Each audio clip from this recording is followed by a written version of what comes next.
Valorant, more like Vala, I can't do this anymore, I'm pulling my hair out playing this game, rant.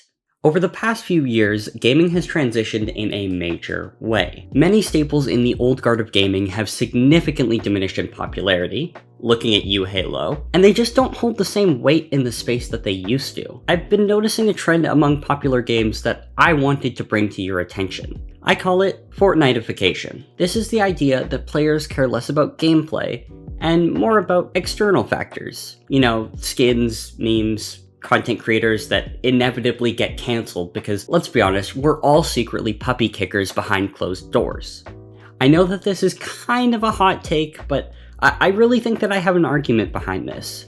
Give me the next 10 minutes or so of your time, and I'll tell you why Valorant isn't just CSGO Fortnite. First, let's go over the game that most of you probably have mixed feelings over. Fortnite.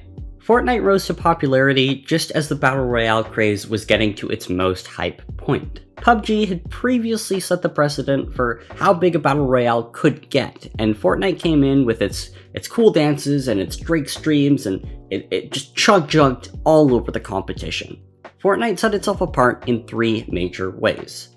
First was the building aspect, which was a completely new and fresh idea, designed to give players another way of expressing their skill, while simultaneously making me feel, at my 16 years of age, that I was a boomer. This was definitely a draw to many, and it made the game stand out to those that were already playing games like PUBG and H1Z1. The building was new and fresh enough that it made many players curious enough to at least try the game and see how they liked it. Speaking of trying the game, everyone could in major part because it was free. Move over dipping into my college fund to play COD every year. You could just play Fortnite on most consoles for absolutely nothing. And as we learned in my last video on Wii Sports, accessibility goes a long way in making something popular. But more important than both those reasons, I think the main idea why Fortnite has stayed so popular for so long are those dang orange justices and Tyler Ninja Blevins. Now, before you knew him from his masterclass guide on streaming, Ninja was the unlikely face of Fortnite. A former Halo pro, Ninja was an electric personality who was in the right place at the right time. He helped Fortnite go from fidget spinner level of popularity to Rick Astley level of legendary meme status. From going on Ellen to do Fortnite dances, to attending Times Square on New Year's Eve, to also, do Fortnite dances, Ninja took the most marketable aspects of the game and brought them to a mainstream audience. By mainstream audience, I mean your 7-year-old cousin Jimmy, who hasn't yet developed a personality and has less life experience than my goldfish. Fortnite was the first game to mix so many aspects of popular culture in such a successful and infectious way. Why does this matter? Fortnite was able to initially pull players in by using a new and novel gameplay concept, but they kept pulling with dances, skins, and memes. As a matter of fact, Fortnite now has modes where they've removed building completely, and they're insanely popular within the community to this day.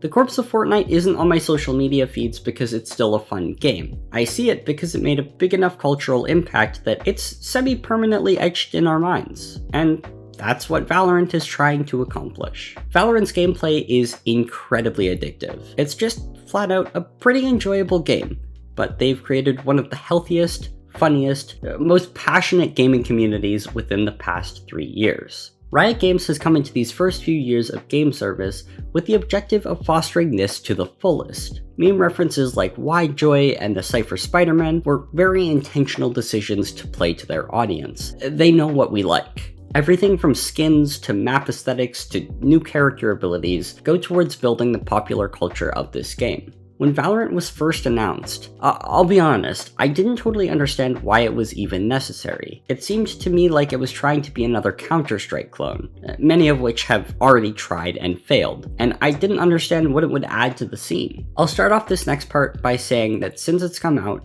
Valorant has in many ways symbolized the best parts of a number of popular games. But, and just hear me out on this, is the gameplay really that groundbreaking? Before I started playing the game, it was always mentioned to me as a combination of other games. It's like Overwatch mixed with Counter-Strike, was the one that I heard the most. Introductions like that are never really positive signs for originality within a game. Yes, there are abilities, unlike Counter-Strike. Yes, time to frag is fast, unlike most characters in Overwatch. But it's not an original concept. Riot cherry-picked things they liked from other games and mashed them all up in a Widow Blevins Dust 2 maker. They didn't even really try to hide it. Like, we all know what the op is copying. The minute-to-minute gameplay feels quite similar, if simplified considerably from Counter-Strike. My point is not to crap all over Valorant and make you feel unoriginal for playing it. My point is this: Valorant is fun, it's bright, it's colorful, it's got cool skins and interesting characters. They make consistent updates to the game, some good, some not so much. There's a reason why these other games are just that. Great. Everyone loves to meme on Fortnite, singing the Chug Jug song ironically everywhere they go. But the truth is this: it was just plain fun. Games are meant to be enjoyable. We play them to have fun and escape. At a certain point, nothing is original and everything is cringy, so why care? Valorant gives shades of Fortnite, but I enjoy playing it with my friends. Rush B every round trying to set up the perfect KO knife? Sure. Berate Chris because he died mid with the spike? Absolutely. If I enjoy a game, I'm not gonna let anyone make me feel bad for playing it. Unless it's Hogwarts Legacy, you transphobic